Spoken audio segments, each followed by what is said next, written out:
Everyone, आज हम लोग लेक्चर नंबर 11 देखने जा रहे हैं सर्वेइंग का। तो यहाँ पे आप टाइप्स ऑफ लेवलिंग के बारे में पढ़ रहे थे कि लेवलिंग क्या है, जिसमें हम लोग को देखना था डायरेक्ट लेवलिंग, जिसको स्पिरिट लेवलिंग के नाम से भी जानते हैं। तो पता है बाबू आपको, स्पिरिट लेवलिंग डायरेक्ट लेवलिंग को ही स्पिरिट लेवलिंग कहा जाता है। तो आपको जो डिफरेंट डिफरेंट नेम है वो आपको पते होनी चाहिए, क्योंकि वहाँ पे अगर एग्जाम में पूछ दिया कि डायरेक्ट स्पिरिट लेवलिंग के नाम से और आपको नहीं पता था कि डायरेक्ट को ही स्पिरिट कहा जाता है, तो आपको पूरा क्वेश्चन छूट जाएंगे। तो इसलिए जो भी सेकेंड नाम होते हैं उसको आपको पते होनी चाहिए, ठीक है, ताकि आप फ्यूचर में किसी भी क्वेश्चन को अटेम्प्ट करने में आपको दिक्कत ना हो। तो यहाँ पे डायरेक्ट लेवलिंग है, जिसको हम लोग स्पिरिट लेवलिंग के नाम से भी जानते हैं। उसके अंतर्गत यानी उसके अंडर में सिंपल लेवलिंग और डिफरेंशियल लेवलिंग आते हैं।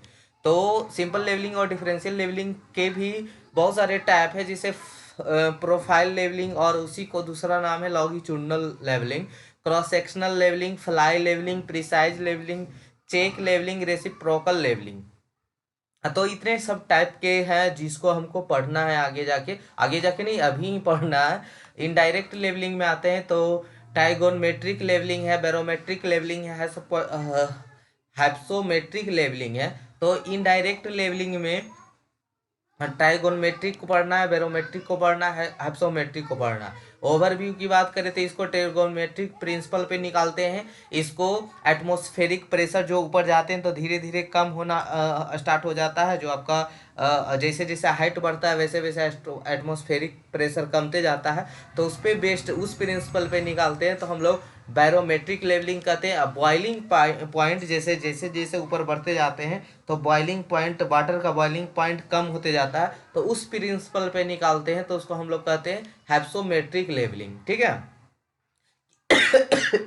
सॉरी, नहीं समझ में आया होगा। जैसे मान लीजिए कि अभी आप 1 किलोमीटर ऊपर गए तो आपका कुछ एटमॉस्फेरिक प्रेशर है, और 2 किलोमीटर गए तो कुछ और एटमॉस्फेरिक प्रेशर है, तो वो दोनों के बीच में डिफरेंस हुआ ना, तो उसके प्रिंसिपल पे निकालते हैं, तो उसी को बैरोमेट्रिक प्रिंसिपल कहते हैं। उसी तरह से वाटर का बॉइलिंग पॉइंट पे निकालते हैं कि 1 किलोमीटर ऊपर गए तो उसका बॉइलिंग पॉइंट कुछ और है, उससे और ऊपर गए तो उसका बॉइलिंग पॉइंट कुछ और है।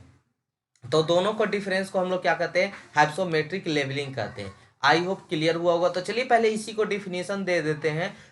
इनडायरेक्ट लेवलिंग क्या हुआ, तो इनडायरेक्ट लेवलिंग में पहला पॉइंट क्या है, ट्रिगोनमेट्रिक लेवलिंग है। ट्रिगोनमेट्रिक लेवलिंग है, तो ये trigonometric levelling in this method of levelling elevation difference between two points are determined by using principle of trigonometric. Principle of trigonometric के बेस्ड पे यानी ट्रिगोनमेट्री फॉर्मूले लगाकर हम लोग लेवलिंग का कैलकुलेशन यहाँ पे करेंगे। उस कैलकुलेशन को यहाँ पे हम लोग ट्रिगोनमेट्रिक लेवलिंग के नाम से जानते हैं। In this method of levelling elevation difference between two points are determined by using principle of trigonometric. तो यहाँ पे देखेंगे जैसे एक थियोडोलाइट लगा दिए, कोई भी मेजरिंग इंस्ट्रूमेंट यहाँ पे लगाएंगे, थियोडोलाइट जैसे यहाँ पे लगा है, तो उसे हम मेजर कर रहे हैं। तो मान लीजिए ये वाला इसका लाइन ये एक्सिस से हुआ, और यहाँ से जो मेजरमेंट ले रहे हैं यहाँ तक, तो ये डिस्टेंस को हम लोग H1 बोल दिए, इस डिस्टेंस को H1 बोल दिए। और ग्राउंड लेवल से टोटल हाइट इसका क्या है, H है, ठीक है। तो H इजकल टू क्या, H1 है, और यहाँ से यहाँ डिस्टेंस कितना है, H है, ठीक है। तो यानी total H, capital H equal to यानी टोटल डिस्टेंस इजकल टू कितना हो जाएगा, हाइट इजकल टू क्या हो जाएगा, H प्लस H1। ये क्लियर है ये पॉइंट में। तो इसको इक्वेशन फर्स्ट मान लेते हैं कि यहाँ तक H है, और जहाँ जहाँ इसका जो डिस्टेंस आया मेजर करके वो एस, ऐसे एस बोलते हैं, यहाँ पे H ले रहा है, H1 ले रहा है, तो H1 ही लीजिए। तो H1 प्लस H, तो टोटल हाइट कितना हो गया इसका, H equal to H plus H1। अब एक ट्रिगोनमेट्रिक फॉर्मूले पढ़े होंगे, यहाँ पे देखिए ये D है, ये D डिस्टेंस है, तो ये भी D डिस्टेंस होगा। तो ये D डिस्टेंस है, ये D डिस्टेंस है, और ये आपको D डिस्टेंस है। उसके बाद इधर आते हैं, ये D डिस्टेंस है, और इधर है आपका ये क्या है, H1 है, यहाँ पे थीटा है, यहाँ पे क्या है, थीटा है। तो इसको हम लिख सकते हैं tan theta equal to H1 बटा D। H1 बटा P, tan theta equal to क्या होता है, टेन थीटा इजकल टू होता है P बटा B, ठीक है, P बटा B। तो ten theta equal to H1 बटा D हो गया। अब ये हम इस यहाँ से H1 का वैल्यू निकालना चाहते हैं, H1 का वैल्यू, तो हम इसको लिख सकते हैं D into tan theta. H1 equal to D into tan theta. तो जहाँ पे H1 है वहाँ पे पुट कर दिए D टेन थीटा, यानी putting value H1 in equation first. ठीक है, तो इक्वेशन फर्स्ट में पुट करेंगे तो H equal to H plus H1 का वैल्यू कितना है, D टेन थीटा है, तो H equal to H plus D tan theta. ठीक है, तो यही है टेर्गोनमेट्रिक, यानी यहाँ पे हम जो कैलकुलेशन कर रहे हैं टेर्गोनमेट्रिक प्रिंसिपल पे कर रहे हैं, तो इसलिए इसका नाम दिए थे टेर्गोनमेट्रिक लेवलिंग। ठीक है, अब आते हैं बैरोमेट्रिक लेवलिंग। यहाँ पे एटमॉस्फेरिक डिफरेंस पे निकालते हैं, तो इसलिए बैरोमेट्रिक लेवलिंग कहते हैं। तो in this method of levelling an instrument aneroid barometer, barometer से हम लोग चेक करते हैं। ठीक है, तापमान, सॉरी एक सेकेंड, नहीं, एटमॉस्फेरिक प्रेशर जो होता है वो किससे मेजर किया जाता है, तो बैरोमीटर से किया जाता है। Is you to elevation calculation, इसको यहाँ पे हम लोग एलिवेशन कैलकुलेशन के लिए यूज करते हैं with respect to variation in atmospheric pressure. जैसा कि आपको बताए थे कि जो प्रिंसिपल पे काम करता है ना, वो जैसे जैसे हाइट हमारी बढ़ती जाएगी उसके करस्पॉन्डिंग में जो हमारी एटमॉस्फेरिक प्रेशर है वो कम होता चला जाएगा। तो इन्हीं दो पॉइंट के बीच में हाइट का वर्टिकल डिफरेंस को निकाल लेते हैं, है ना। जो दो पॉइंट का, एक पॉइंट का कहीं एटमॉस्फेरिक का कम है, दूसरा का ज़्यादा है, वो दोनों के बीच में हम लोग डिफरेंस निकाल लेते हैं, और उसी को हम लोग क्या कहते हैं, बैरोमेट्रिक लेवलिंग कहते हैं, मतलब उस पर जो बेस्ड होता है। ठीक है, this method is generally use for reconnaissance surveying. ठीक है, चलिए तीसरा पे आते हैं, हाइप्सोमेट्रिक लेवलिंग। यहाँ पे बॉइलिंग पॉइंट को मेजर करते हैं हाइप्सोमीटर से, इसलिए इस लेवलिंग का नाम दिए hypsometric levelling. In this method of levelling an instrument called hypsometer use for elevation calculation with respect to atmospheric temperature, this use for recognise. ठीक है, अच्छा अब आते हैं डायरेक्ट लेवलिंग में। आता है इनडायरेक्ट वाला पढ़ लिए। ठीक है, इनडायरेक्ट वाला जो तीनों था, आपका टेर्गोनमेट्रिक सर्वे था, पहला टेर्गोनमेट्रिक लेवलिंग था, दूसरा आपका, एक सेकेंड, दूसरा था बैरोमेट्रिक लेवलिंग था, और तीसरा यहाँ पे आपका क्या है, हेप्सोमेट्रिक लेवलिंग है। ठीक है, उसके बाद आते हैं डायरेक्ट लेवलिंग में। डायरेक्ट लेवलिंग क्या है, तो डायरेक्ट लेवलिंग जो है बाबू, उसमें पहला आता है सिंपल लेवलिंग आता है। तो सिंपल लेवलिंग क्या है, if two points are visible from single instrument setup the type of levelling is known as simple levelling. मतलब जैसे दो पॉइंट दिख रहा है डायरेक्टली, मान लीजिए कि यहाँ पे आप खड़ा है, ठीक है, और आपको यहाँ पे मेजरमेंट करना है, इस फील्ड का मेजरमेंट करना है, तो ये डायरेक्ट आपको नजर आ रहे हैं, डायरेक्ट नजर आ रहे हैं। यानी if two points are visible from single instrument, एक सिंगल बीच में इंस्ट्रूमेंट लगा दिए, ऐसे नहीं, ऐसे बनाते, रुक जाइए।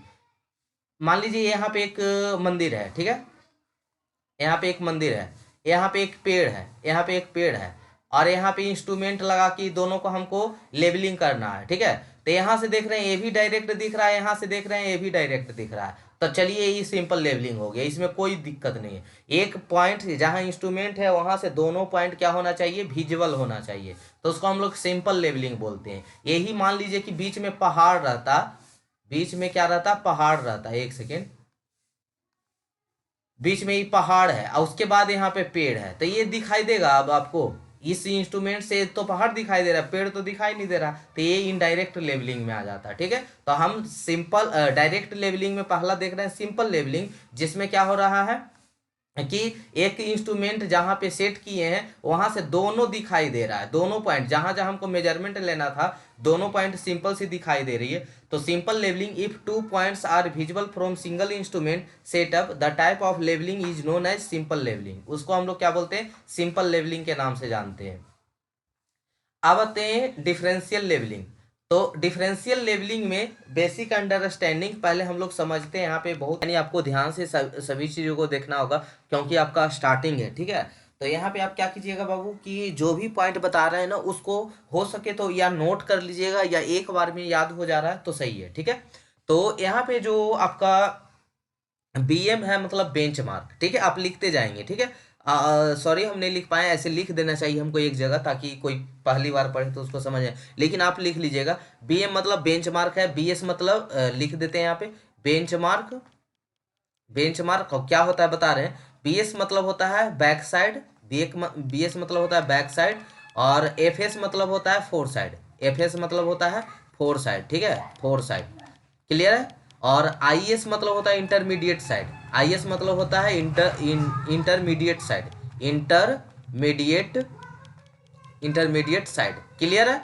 चलिए, तो बी एम हो गया बेंचमार्क, बी एस हो गया बैक साइड, एफ एस हो गया फोर साइड, आई एस हो गया इंटरमीडिएट साइड, क्लियर है यहाँ पे। चलिए, उसके बाद पढ़ते हैं अब बेंचमार्क, इसको मिटा दें, लिख लिए होंगे आई होप, या स्क्रीनशॉट ले लीजिए। अब इसके बाद आते हैं कि बेंचमार्क क्या है। तो जहाँ पे आपका जो जिस पॉइंट के अबाउट आप मेजरमेंट कर रहे हैं उसको हम लोग बेंचमार्क के नाम से जानते हैं। फिर यहाँ पे एक आएगा नाम R L, R L, R L क्या है, रिड्यूस लेवल, ठीक है, उसको बोलते हैं रिड्यूस लेवल, ठीक है, रिड्यूस लेवल। तो यानी एक तरह से ये हाइट का हाइट होता है कि उसका कितना आर एल है, ठीक है। तो चलिए, जैसे मान लीजिए कि इस पॉइंट का आर एल कितना है, रिड्यूस लेवल कितना है, तो मान लीजिए इस पॉइंट का है अच्छा, एक एक चीज और बताते हैं। बैक साइड होता है जो फोर पीछे का मेजरमेंट होता है, जैसे मान लीजिए यहाँ पे आप खड़ा है, यहाँ पे आप खड़ा है, तो आगे देखिएगा तो फोर साइड, और पीछे देखिएगा तो क्या होगा, बैक साइड, ऐसा जानते हैं ना, बैक साइड, ठीक है। तो वही चीज था फोर साइड और बैक साइड। बैक साइड को हम लोग प्लस साइड के भी नाम से जानते हैं, फोर साइड को माइनस साइड के भी नाम से जानते हैं, यहाँ पे लिखा हुआ है, ठीक है। तो ये सब पॉइंट लिख लीजिएगा, हमको लिख देना चाहिए एक जगह, लेकिन सॉरी नहीं लिख पाए। तो बैक साइड को प्लस साइड के नाम से जानते हैं और फोर साइड को माइनस साइड के नाम से जानते हैं, क्लियर हुआ, बता दिए, याद हो गया होगा, ठीक है, और लिखने की जरूरत भी नहीं पड़ा होगा, ऐसे लिख ले बेटर हो। तो आर एल का वैल्यू यहाँ पे 100 मीटर है, यानी आर एल यहाँ का 100 मीटर है। इंस्ट्रूमेंट, हाइट ऑफ इंस्ट्रूमेंट देखें आप, मोबाइल वाला ट्राइपॉड देखें, जो आप वीडियो बनाते हैं तो यहाँ पे मोबाइल लगा देते हैं, ये ट्राइपॉड होता है। तो यहाँ का जो डिस्टेंस होता है, जो ये ट्राइपॉड और मोबाइल का जो यहाँ से डिस्टेंस होता है, उसी को हाइट ऑफ इंस्ट्रूमेंट बोलते हैं, उसी को क्या बोलते हैं, हाइट ऑफ इंस्ट्रूमेंट, उसी को बोलते हैं height of instrument, H I, क्या बोलते हैं, एच आई। अब कोई दिक्कत नहीं होगा आपको समझने में, इतना चीज समझ गए ना, तो अब आपको कोई हल्का सा भी दिक्कत नहीं होगा। तो आइए अब आरएल और हाइट ऑफ इंस्ट्रूमेंट में कैसा रिलेशन होता है देखते हैं।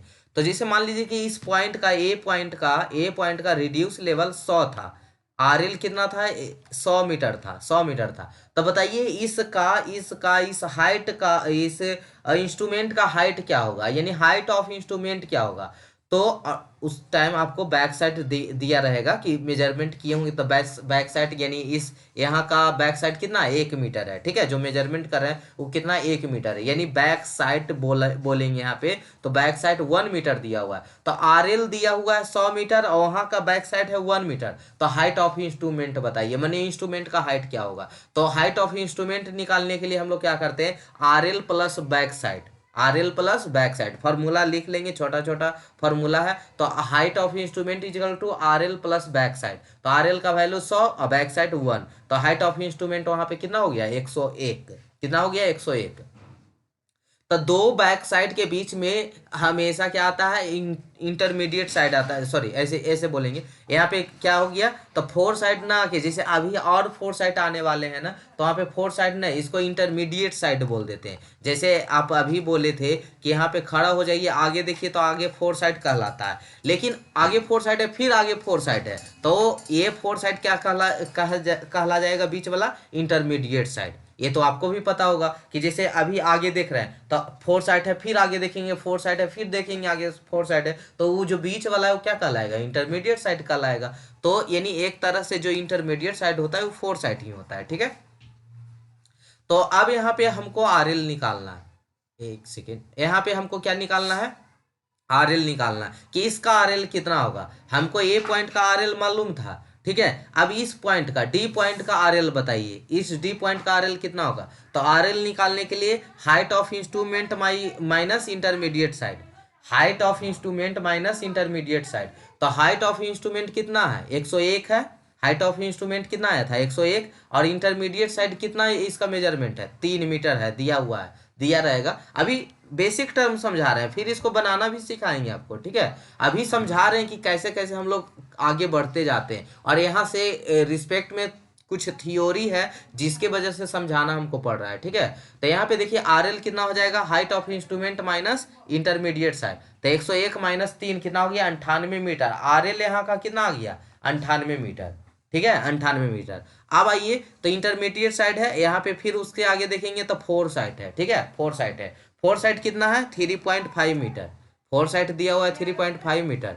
तो आर एल निकालिए, तो आर एल इजकल टू क्या होता है, height of instrument minus fore side, height of instrument minus fore side. कोई दिक्कत, कोई दिक्कत नहीं, ठीक है। चलिए, अरे वैसा ही जैसे यहाँ निकाले थे ना, height of instrument is equal to क्या था, height of instrument is equal to क्या था, R L plus back side. तो वैसा ही होगा यहाँ पे R L plus fore side, तो फोर साइड होगा, तो हमको आर एल निकालना है, तो इन्हें प्लस में, तो इधर जाके क्या हो जाएगा, माइनस में, ठीक है। सेम सेम ही फॉर्मूला है, मतलब खाली ऐसे लिख दिए। तो आर एल निकालना है, जो निकालना रहेगा उसको निकालिएगा। तो आर एल क्या हो जाएगा, height of instrument minus fore side. तो हाइट ऑफ इंस्ट्रूमेंट कितना आया था 101 मीटर, अब माइनस फोर साइड कितना है 3.3, यानी 97.5 मीटर। अब बताइए कि इसका है, अब दूसरा इंस्ट्रूमेंट लगाए हैं, तो जब भी दूसरा इंस्ट्रूमेंट लगता है तो हमेशा बैक साइड आता है, क्योंकि इंस्ट्रूमेंट लगाए तो यहाँ पीछे देखेंगे तो बैक साइड ही आता है ना, तो बैक साइड आता है, तो यहाँ पे बैक साइड हो गया। और जहाँ फोर साइड आएगा वहाँ पे बैक साइड जरूर आएगा, ठीक है। जहाँ पे फोर साइड आता है वहाँ पे बैक साइड, अभी नोट्स में सब लिखाएंगे, ठीक है। तो इसीलिए यहाँ पे बता रहे हैं ताकि आपको आगे समझ में आए, ठीक है। तो height of instrument is equal to क्या हो जाएगा बाबू, R L plus back side. तो आर एल अभी कितना निकल के आएगा 97.5, और प्लस बैक साइड कितना था 1.5, तो हो गया 99 मीटर हाइट ऑफ इंस्ट्रूमेंट। तो हाइट ऑफ इंस्ट्रूमेंट पता हो गया 99 मीटर, तो यहाँ का आर एल बताइए। तो आर एल क्या होता है, height of instrument minus fore side, last में क्या होगा, फोर साइड होगा, लास्ट वाला क्या होगा, फोर साइड, क्योंकि इसके बाद यहीं तक है मेजरमेंट, आगे नहीं है। तो आगे नहीं है तो इंटरमीडिएट अब नहीं कहलाएगा, ये लास्ट वाला क्या कहलाएगा, फोर साइड कहलाएगा, ठीक है। लास्ट वाला फोर साइड कहलाएगा। तो R L of L B equal to height of instrument minus fore side. तो हाइट ऑफ इंस्ट्रूमेंट कितना 99, फोर साइड कितना दिया होता 3, तो हो गया 96 मीटर। तो इस तरह से हम लोग कैलकुलेशन करते हैं, अभी और सिखाएंगे, अभी इतना ही नहीं, अभी इसके बारे में बहुत डिटेल चलेंगे, ठीक है। तो अभी बेसिक चीज बताए हैं ऐसा करके, ठीक है। तो अभी मतलब अभी आपको इतना पता हो जाना चाहिए कि बेंचमार्क क्या है, बैक साइड क्या है, फोर साइड क्या है, इंटरमीडिएट साइड क्या है, हाइट ऑफ इंस्ट्रूमेंट क्या है, ताकि जब आगे बताए तो सोच में न पड़े आप कि सर आर एल क्या बोल रहे हैं, सर आप हाइट ऑफ इंस्ट्रूमेंट क्या बोल रहे हैं, इसलिए पहले बता दिए यहाँ पे, ठीक है। अब आइए आगे, जितने भी क्वेश्चन बन सकते हैं आपके थियोरेटिकल क्वेश्चन, पहले उसको बताते हैं कि levelling work is always start with back sight. हमेशा लेवलिंग कहाँ से स्टार्ट होता है, बैक साइड से। देखिए बैक साइड से, क्योंकि यहाँ पे इंस्ट्रूमेंट लगाएंगे तो हमेशा पीछे वाला बैक साइड ही आएगा। और लास्ट कहाँ पे होता है, फोर साइड पे। तो ये क्वेश्चन बना, देखिए इसीलिए हम बता रहे थे, थ्योरी पढ़ाने के लिए पहले यहाँ पे डायग्राम बना के दिखाए, ठीक है। देखिए क्या है कि levelling work is always start with back sight and end fore sight. हमेशा लेवलिंग बैक साइड से स्टार्ट होता है, कहाँ तक होता है, फोर साइड तक होता है। The point where instrument is placed has no importance in levelling work, hence due to this reason do not require centring operation. यहाँ पे सेंटरिंग ऑपरेशन की जरूरत नहीं पड़ती है। तो ये चीज सेंटरिंग वाला आगे जब आपको प्लेन टेबल सेट करना सिखाएंगे वहां पे बताएंगे। The point where staff is placed is known as station. जहाँ पे हम लोग स्टाफ को रखते हैं वहां उसको क्या नाम से जानते हैं, स्टेशन के नाम से जानते हैं। जिस the point where staff is placed, उस पॉइंट पे जहाँ पे स्टाफ को, जो आपको दिखाए थे ना, जो रड था, रेंजिंग रड था, तो उस तरह से जहाँ पे हम रखते हैं उसको स्टेशन के नाम से जानते हैं। जहाँ पे हम क्या बोलते हैं, मतलब जहाँ स्टाफ को जहाँ सेट आउट करेंगे ना, जहाँ सेट करेंगे उसको हम लोग स्टेशन के नाम से जानते हैं। तो अब कभी भी स्टेशन नाम आएगा तो समझिएगा कि वहाँ पे स्टाफ रखा गया है, ठीक है। Height of instrument, height of instrument क्या होता है, तो it is defined as elevation of line of sight और line of collimation above datum, ठीक है। Line of collimation, line of collimation क्या था, ये वाला जो टेलीस्कोप था इसका यही लाइन ऑफ कोलिमेशन था। और नीचे से डिस्टेंस को हम लोग क्या कहते हैं, हाइट ऑफ इंस्ट्रूमेंट कहते हैं। डायटम से, डायटम मतलब नीचे वाला लेवल, और ग्राउंड लेवल, और ये आपका कोलिमेशन टेलीस्कोप के बीचों बीच वाला भाग के बीच के डिस्टेंस को हम लोग क्या कहते हैं, हाइट ऑफ इंस्ट्रूमेंट कहते हैं। क्लियर है, अभी जस्ट पीछे भी बता रहे थे कि हाइट ऑफ इंस्ट्रूमेंट क्या है। तो defined as elevation of line of sight और line of collimation above datum, उसको हम लोग किसके नाम से जानते हैं, हाइट ऑफ इंस्ट्रूमेंट के नाम से जानते हैं। जहां इंटरमीडिएट साइड आता है वहां बैक साइड नहीं आता है, जहां पे इंटरमीडिएट साइड आता है वहां पे बैक साइड नहीं आता है। क्यों नहीं आता है, क्यों नहीं आता है, तो देखिए बाबू क्यों नहीं आता है। बैक साइड हमेशा वही आता है जहां पे इंस्ट्रूमेंट लगा होता है, ध्यान रखिएगा। बैक साइड वहीं आता है जहां पे इंस्ट्रूमेंट लगा रहता है। तो इंस्ट्रूमेंट यहाँ लगा तो इसका बैक साइड हो गया, यहाँ इंस्ट्रूमेंट लगा तो यहाँ बैक साइड आ गया। लेकिन ये एक बार इसका मेजरमेंट लिए four side, sorry four side था, लेकिन फिर मेजरमेंट ले लिए ये फोर साइड, तो इस केस में ये क्या बन गया, इंटरमीडिएट साइड। तो इंटरमीडिएट साइड पे कभी भी बैक साइड नहीं आएगा, क्यों, क्योंकि यहाँ इंस्ट्रूमेंट ही नहीं लगा। यहाँ बीच में इंस्ट्रूमेंट लगता था ना, पीछे वाला रीडिंग बैक साइड हो जाता। तो इंटरमीडिएट साइड पे कभी भी बैक साइड नहीं आता है, ठीक है। इंटरमीडिएट साइड पे कभी भी बैक साइड नहीं आता है। क्लियर हुआ होगा पॉइंट, ठीक है। अब जहां फोर साइड आता है वहां बैक साइड अवश्य आता है, जहां पे फोर साइड आता है वहां बैक साइड आना बहुत जरूरी है, आएगा ही आएगा। एक्सेप्शन में ले तो लास्ट पॉइंट को, तो लास्ट में तो बोले ना, तो फोर साइड पे इंड होता है। वो भी तो एक पॉइंट बताए थे कि फोर साइड पे इंड हो जाता है, तो उसको हम लोग क्या कहते हैं, फोर साइड बोलते हैं, जहां पे मेजरमेंट लेना लेवलिंग करना बंद हो जाता है, ठीक है।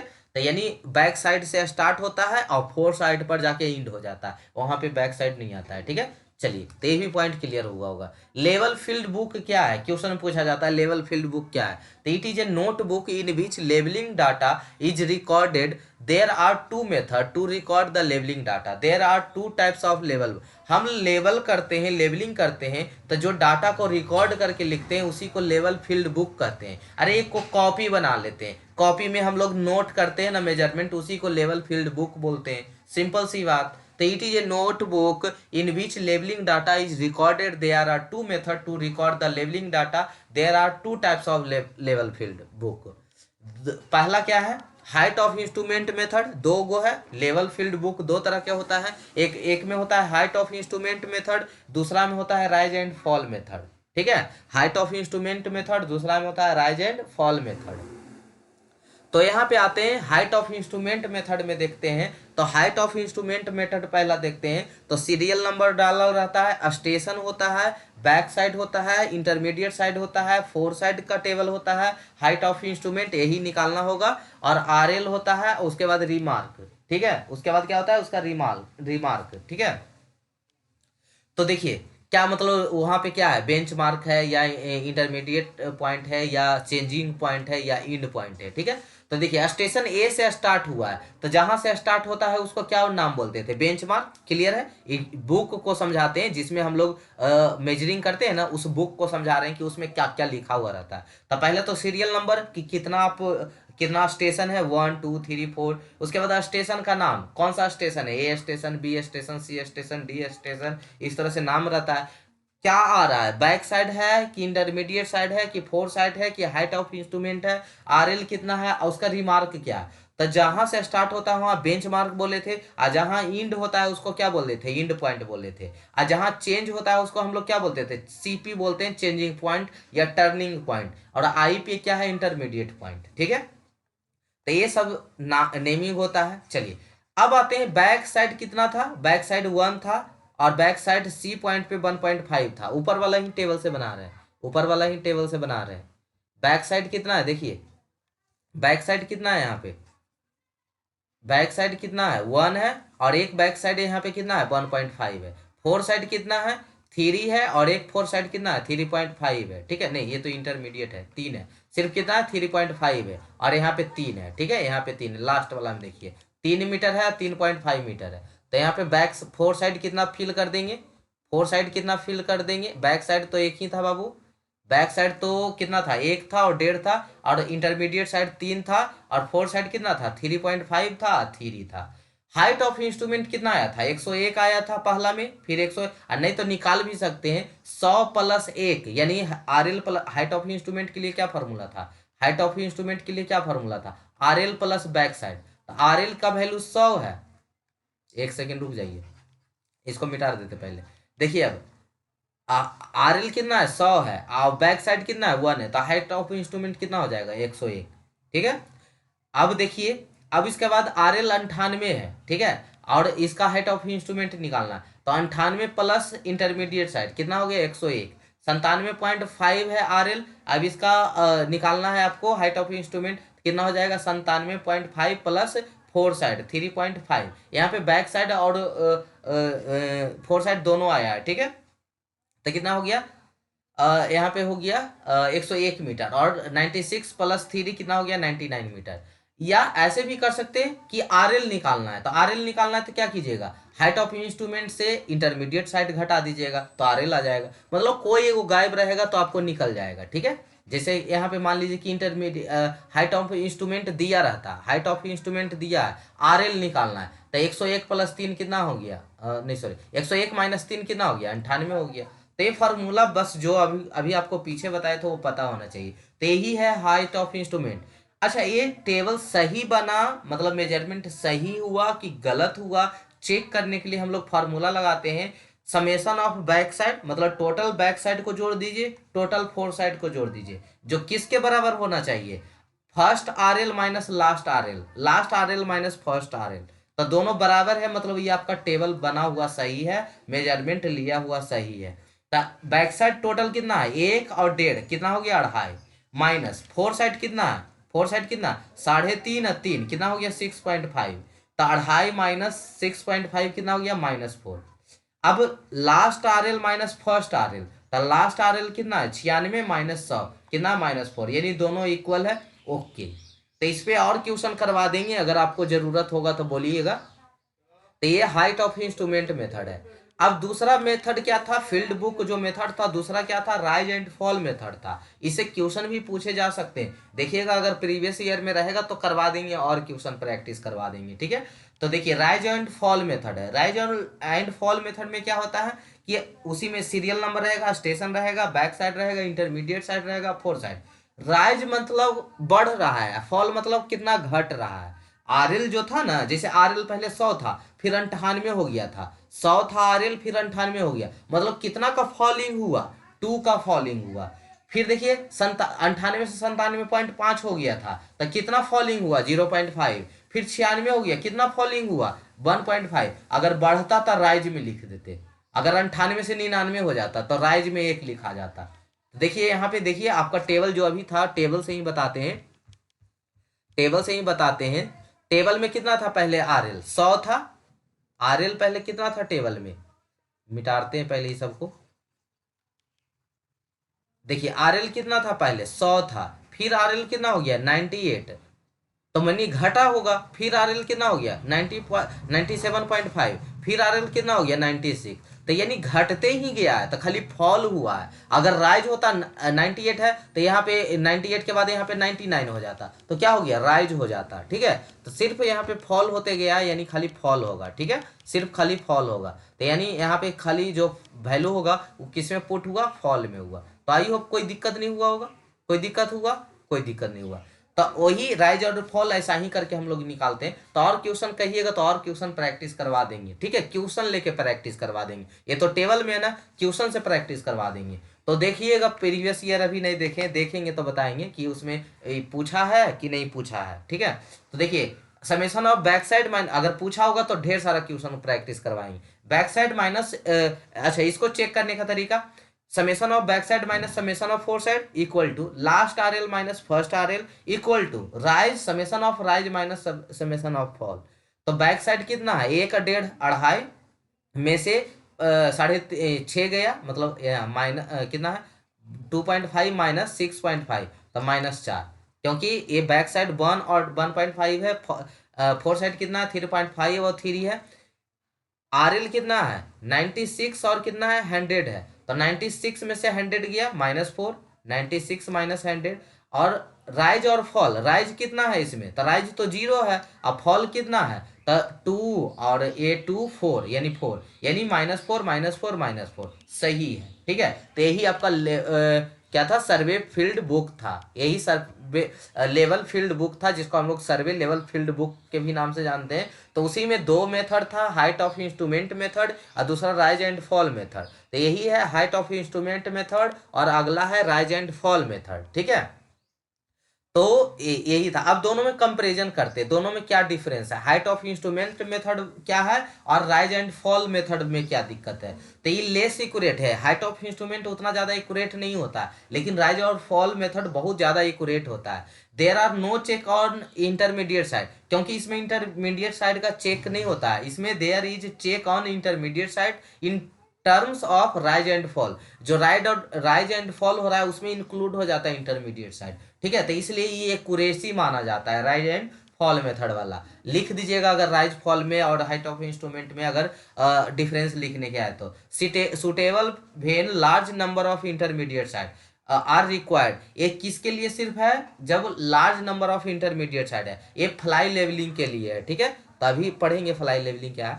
Height of instrument less laborious, ये ज़्यादा मेहनती नहीं है, लेकिन राइज और फॉल मेथड ज़्यादा लेबोरियस है, ज़्यादा मेहनत करना पड़ता है, ठीक है।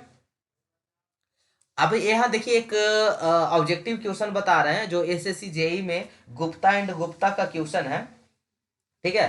गुप्ता एंड गुप्ता का क्वेश्चन है, 88 क्वेश्चन में होगा। अगर आप फॉलो करते होंगे बुक तो बहुत अच्छी बात है, वहां से देखिएगा। 88 नंबर क्वेश्चन में क्या पूछा था कि what is the arithmetic error in the flowing table, इस टेबल में क्या ईरर है। तो देखिए ईरर क्या है, तो 101 आरएल है, हमको हाइट ऑफ इंस्ट्रूमेंट निकालना, तो 101 प्लस बैक साइड होगा, तो 101 प्लस 2 कितना होगा 103। इतना सिंपल क्वेश्चन पूछा था, लेकिन पहली बार देखने पे किसी को समझ में नहीं आएगा, अगर ध्यान से नहीं पढ़ा होगा थ्योरी तो उसको नहीं समझ में आता। तो आर एल इजकल टू क्या होता है, height of instrument plus back side, तो 101 का प्लस 2 कितना 103, लेकिन यहाँ कितना दिया हुआ था क्वेश्चन में 102, तो यही गलत था, यही गलत था, मतलब 102 के जगह ने कितना होगा 103 होगा, तो यही एरर था। तो यही पूछा था what is the arithmetic error, कितना एरर है। तो height of instrument is equal to क्या होता है R L plus back side, तो 101 प्लस 2 यानी 103 मीटर। अब चेक कर लेते हैं, ऐसा ही नहीं अंदाजे मार देंगे, चेक करते हैं। Back side minus fore side, तो summation of back side minus fore side, summation of back side कितना है 2 माइनस फोर साइड कितना है 0.5, 1.5 आ गया। और क्या चेक करते थे, last R L minus first R L, तो लास्ट आर एल कितना 102.5 और 101, तो उसको घटाएंगे तो कितना आ गया 1.5, दोनों बराबर है, मतलब सही है। 103 मेरा वाला सही है, इसका वाला नहीं, मेरा वाला सही है। तो यही यही एरर हुआ कि एक का एरर था, तो यही ऑप्शन दिया हुआ था। तो कौन सा ऑप्शन होगा, तो the height of instrument should be 103.0, यानी इसका कितना आंसर होना चाहिए 103.0, तो यही वाला था क्वेश्चन, ठीक है।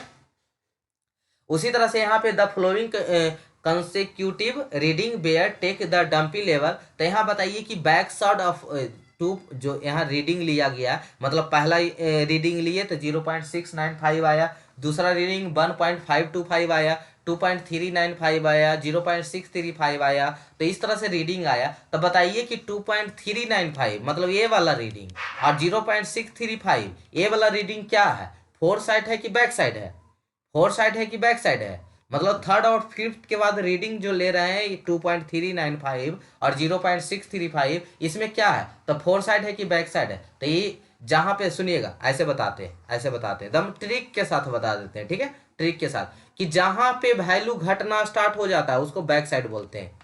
अरे आपको ऑब्जेक्टिव क्वेश्चन करना, गेट का एग्जाम देना है, एसएससी जेई का एग्जाम देना है ना, ऐसे तो एग्जाम में आएगा ना सेमेस्टर एग्जाम में, ये उसके लिए गेट और एसएससी जेई में एक क्वेश्चन पूछा जाएगा, मतलब अगर आप तैयारी करेंगे तो डायरेक्ट तो शॉर्ट ट्रिक बताता है, या आपके भी सेमेस्टर में एमसीक्यू में पूछेगा, ये एमसीक्यू का क्वेश्चन है, तो एमसीक्यू में पूछेगा तो डायरेक्ट देखिएगा ना कि यहाँ से क्वेश्चन बढ़ता गया, वैल्यू बढ़ता जा रहा है, बढ़ता जा रहा है, जो घटा जैसे ही घटा वही बैक साइड होता है, वो क्या होता है बैक साइड होता है, जहां वैल्यू घटना स्टार्ट हुआ वही बैक साइड होता है, तो ये बैक साइड है, और जहां बैक साइड होता है वहां फोर साइड होता है, तो ये फोर साइड ये बैक साइड है, यही ऑप्शन में है।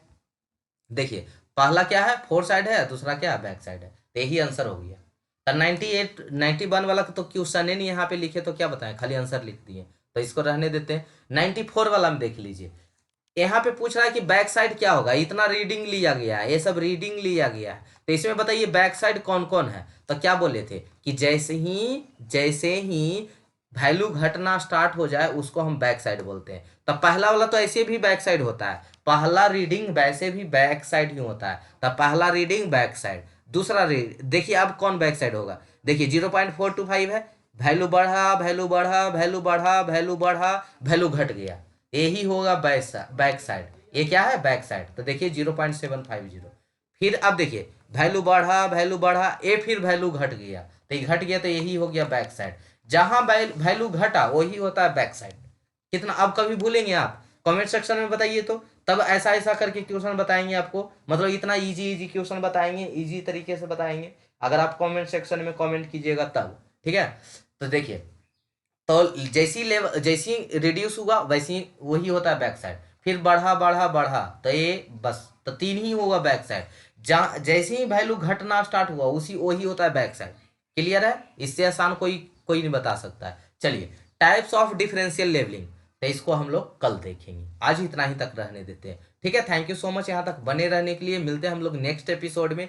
ठीक है, तब तक आप ट्यूशन को प्रैक्टिस करते रहें, पढ़ते रहें। ठीक है, और लिंक को शेयर करें अपने फ्रेंड्स के बीच में ताकि उनको भी फायदा हो। ठीक है, और ज़्यादा कुछ नहीं, बस ये कोई पर्पस नहीं है, बस ये पर्पस था कि जब हम भी खोजते थे, जब पढ़ते हैं तो खोजते हैं तो कहीं भी अवेलेबल सोर्स नहीं होता था, तो आप लोग के लिए कि कहीं खोजना ना पड़े दूसरे जगह से, एक जगह समेट को दे दे रहे हैं ताकि आप आराम से सेमेस्टर घुसे, आप आराम से पढ़े, आराम से पेपर क्लियर करें। नहीं तो कितना चलता है, 3-4 महीना लोगों को खोजने में ही निकल जाता है कि कहाँ से क्या पढ़े। अब आपको इस चीज़ का दिक्कत नहीं होगा कि हम कहाँ से क्या पढ़े। राजीव पाठशाला पे आपको हर एक सेमेस्टर का और टोटल सब्जेक्ट यहाँ पे अपलोड होंगे। ठीक है, थैंक यू सो मच यहाँ तक बने रहने के लिए। मिलते हैं हम लोग नेक्स्ट